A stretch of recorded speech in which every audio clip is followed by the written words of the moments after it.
History પીવાયક્યુઝ previous question સિરીઝમાં આજે આપણો પાષાણ યુગ, તામ્રપાષાણ યુગ, આ બધા યુગનો લાસ્ટ લેક્ચર છે. આના પછી આપણે સ્ટાર્ટ થશે સિંધુ ઘાટી સભ્યતા. સિંધુ ઘાટી સભ્યતા તો પહેલાં સિંધુ ઘાટી સભ્યતા સ્ટાર્ટ કરવું છે કે પોલિટી, જિયોગ્રાફી એટલે કે બંધારણ, ભૂગોળ એવો કોઈ સબ્જેક્ટ ચાલુ કરવો છે તે કમેન્ટ કરી દેજો. જેની કમેન્ટ હશે એ સબ્જેક્ટ આપણે સ્ટાર્ટ કરી દઈશું, કાં તો પછી સિંધુ ઘાટી સભ્યતાને આગળ વધારીશું. બરાબર. અને બીજું એક એ જણાવજો કે આપણે જે રીતે ડિસ્કસ કરતા છે ડિટેલ સાથે એ રીતે ડિસ્કસ કરવા છે કે પછી પેપર વાઇઝ ડિસ્કસ કરી દઈએ. પેપર વાઇઝ જેમાં એક લેક્ચરમાં આપણે ક્વેશ્ચન અને આન્સર જોઈશું. લેક્ચર થોડો મોટો કે જેટલો થાય એટલો કરી દઈશું, પણ મિનિમમ 100 ક્વેશ્ચન એક લેક્ચરમાં પતાવી દઈશું. એ રીતે જવું છે. બરાબર. તો એ તમે જણાવી દેજો. એમાં પેપર વાઇઝ આવશે તો સબ્જેક્ટ વાઇઝ નહીં હોય, એ પણ તમે જણાવી દેજો કમેન્ટમાં. તો આજે આગળ વધીએ. કયા સ્થળે રોમ સાથેના ભારતીય વેપારના પુરાવા પ્રાપ્ત થયા છે? અયોધ્યા, કલિંગ, અરિકામેડુ કે પછી ઉજ્જૈન? આ ચારમાંથી કયા સ્થળે આપણને રોમ સાથે ભારતીય વેપારના પુરાવા મળ્યા છે? તો જવાબ છે સી, પુડુચેરી નજીક, એટલે કે પોંડિચેરી જે કહીએ છીએ આપણે, તે પુડુચેરી નજીક અસ્તિત્વ ધરાવતી પુરાતાત્વિક સાઇટ અરિકામેડુ એ અરિયાકુપ્પમ નદીના કાંઠે આવેલી છે. અરિકામેડુ જે જગ્યા છે તે ક્યાં આવેલી છે? અરિયાકુપ્પમ નદીના કાંઠે આવેલી છે. અરિકામેડુ ખાતે પુરાતાત્વિક ખોદકામ ભારત અને રોમન વેપારો વિશે મહત્વપૂર્ણ સાક્ષ્યો ધરાવે છે. બરાબર. જે પુરાતાત્વિક ખોદકામ કરવામાં આવ્યું ત્યાંથી ભારત અને રોમન વેપારના મહત્વપૂર્ણ સાક્ષ્યો મળી આવ્યા છે. અરિકામેડુ અરિયાકુપ્પમ નદીના કિનારે પુડુચેરી ખાતે. આગળ જોઈએ. સંસ્કૃત ભાષા યુરોપની કેટલીક મુખ્ય ભાષાઓ તેમજ તેમની વચ્ચે સામ્યતાઓ શોધી કાઢનાર પ્રથમ યુરોપિયન કોણ હતો? સંસ્કૃત ભાષા અને યુરોપની કેટલીક મુખ્ય ભાષાઓ વચ્ચે સામ્યતાઓ શોધી કાઢનાર પ્રથમ યુરોપિયન કોણ હતો? Filippo Sassetti, professor Max Muller, Sir William Jones કે પછી પેન્કા? તો જવાબ છે એ. 1540માં ફ્લોરેન્સ, ઇટલીમાં જન્મેલા ફિલિપ્પો સાસેટીએ પોતાના ભણતર સમયથી જ તત્વજ્ઞાન અને શાસ્ત્રીય ભાષાઓમાં રસ દાખવ્યો છે. તેમને 1583માં ભારતના કોચી ખાતે આવે છે. ભારત ક્યારે આવે છે? 1583માં આવે છે. 1540માં તેમનો જન્મ થયો છે. ક્યાંના છે? ઇટલીના છે. ફ્લોરેન્સ, ઇટલી ખાતે જન્મ થયેલ છે. ફિલિપ્પો સાસેટીએ યુરોપિયન નિરીક્ષકોમાં પ્રથમ હતો જેમણે સંસ્કૃત ભાષા અને અન્ય યુરોપિયન ભાષાઓ વચ્ચે સામ્યતાઓ દર્શાવવાનો પ્રયત્ન કર્યો, જેમ કે ભારતમાં સપ્ત અને ઇટલીમાં 7. આ એક ખાલી એક્ઝામ્પલ છે. આ રીતે ઘણી સામ્યતાઓ શોધી નાખી. આગળ જોઈએ. નીચેના પૈકી કયું સાધન, કયું વિધાન કે પછી વિધાનો સાચા છે? 3 વિધાન આપ્યા છે. કયા સાચા છે તે તમારે કહેવાનું છે. સૌથી સિસવલ સભ્યતા એ હડપ્પનની સભ્યતાની પુરોગામી સભ્યતા છે. સૌથી જે સભ્યતા છે તે રાજસ્થાનમાં આવેલું છે અને સિસવલ જે છે તે હરિયાણામાં. સોથી અને સિસવલ બંને રાજસ્થાનમાં આવેલા છે. આ 3માંથી કેટલા વિધાનો સાચા છે તે કહેવાનું છે. ફક્ત 1 અને 2, ફક્ત 1 અને 3 કે પછી ફક્ત 3? તો જવાબ છે બી.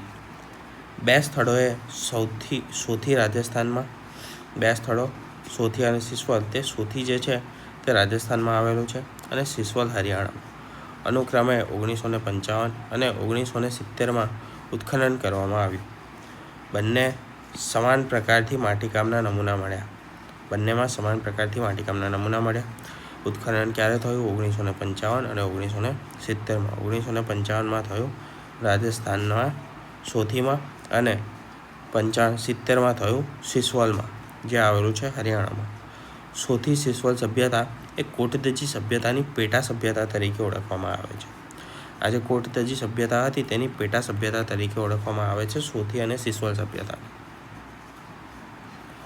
કયા અંગ્રેજી વિદ્વાને ભગવદ્ ગીતાનો અંગ્રેજીમાં અનુવાદ કર્યો? William Jones, Charles Wilkins, Lord Macaulay કે પછી વિલિયમ પેન્ટિક. આ ક્લાસ 1-2નો ક્વેશ્ચન છે. આપણે મોસ્ટલી બધા જેટલી પણ એક્ઝામ્સમાં પૂછાય છે અને જેટલા પણ પૂછાય એવા છે બધા ક્વેશ્ચન આપણે ડિસ્કસ કરી ચૂક્યા છે. તો જવાબ છે બી. કાલિદાસ લિખિત અભિજ્ઞાન શાકુંતલમ વિશ્વની સૌથી ઉત્કૃષ્ટ સાહિત્યમાંથી એક ગણાય છે. તેની પ્રથમ એવી સાહિત્ય કૃતિ છે જેનો અનુવાદ યુરોપીય ભાષામાં થયો હતો. અભિજ્ઞાન શાકુંતલમ એ એક એવી પ્રથમ કૃતિ છે જેનો અનુવાદ કરવામાં આવ્યો યુરોપિયન ભાષામાં. બરાબર. વિલિયમ જોન્સ દ્વારા 1789માં તે કરવામાં આવ્યો હતો.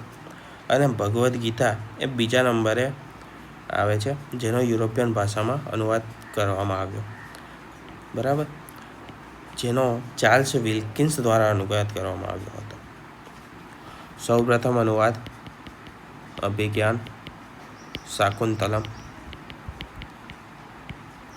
બરાબર. જેનો યુરોપીય ભાષામાં અનુવાદ કરવામાં આવ્યો. કોણે કર્યો? તો કે વિલિયમ જોન્સે કર્યો. અને પછી ભગવદ્ ગીતાનો અનુવાદ થયો, ભગવદ્ ગીતાનો, જે કર્યો ચાર્લ્સ વિલ્કિન્સે. અહીંયા તમારે આ બે ફેક્ટ યાદ રાખવાના છે. પહેલું, સૌપ્રથમ પુસ્તક કયું હતું જેનો અનુવાદ થયો યુરોપિયન ભાષામાં, કોણે કર્યો, અને ભગવદ્ ગીતાનો કોણે કર્યો. બરાબર. આગળ જોઈએ. ભારતમાં પ્રાચીન કાળમાં વિનિમય સાધન તરીકે વપરાતી કોડી જે છે તે ગુજરાતમાં કયા નામે ઓળખવામાં આવે છે? કોંકણી,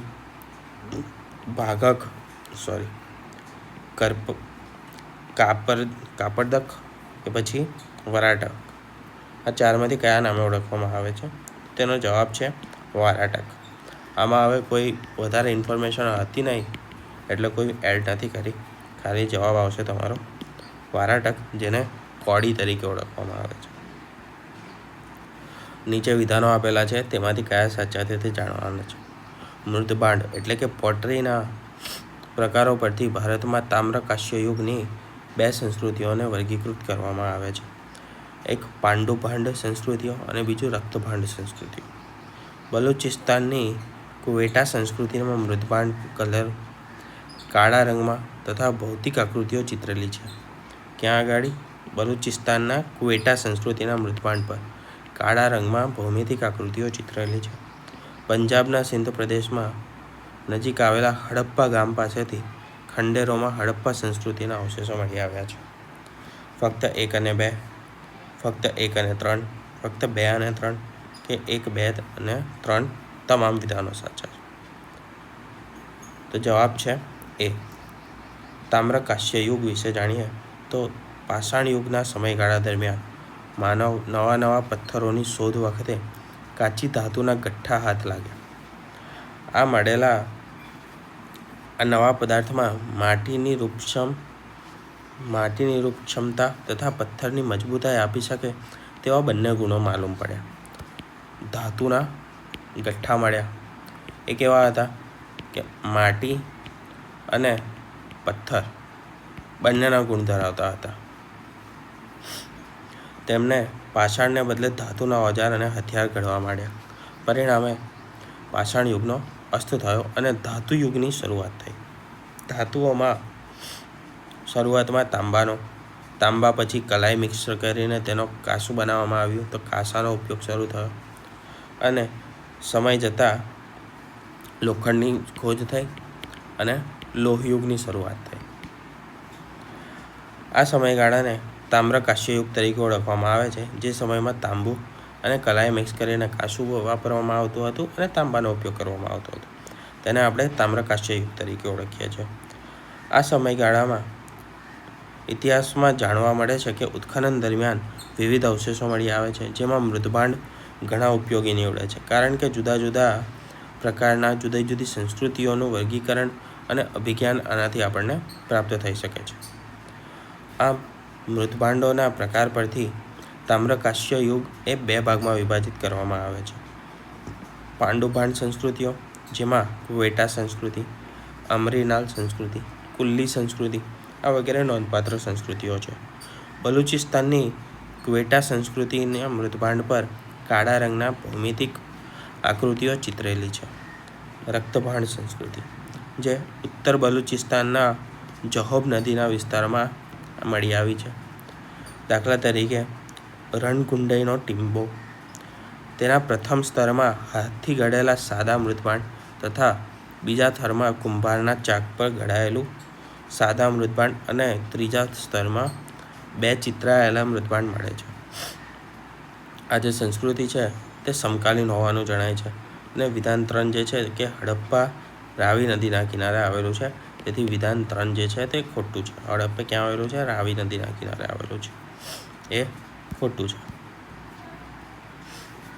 બરાબર. અહીંયા કીધું છે સિંધુ નદી. તો હવે આગળ આપણે કોઈ નવો સબ્જેક્ટ ચાલુ કરીએ કે પછી આને જ આગળ વધારીએ? સિંધુ ઘાટી સભ્યતાનો ટોપિક એ જણાવી દેજો. અને બીજું એ પણ જણાવજો કે પેપર વાઇઝ કરવા છે કે જે રીતે ચાલતું છે એ બરાબર છે.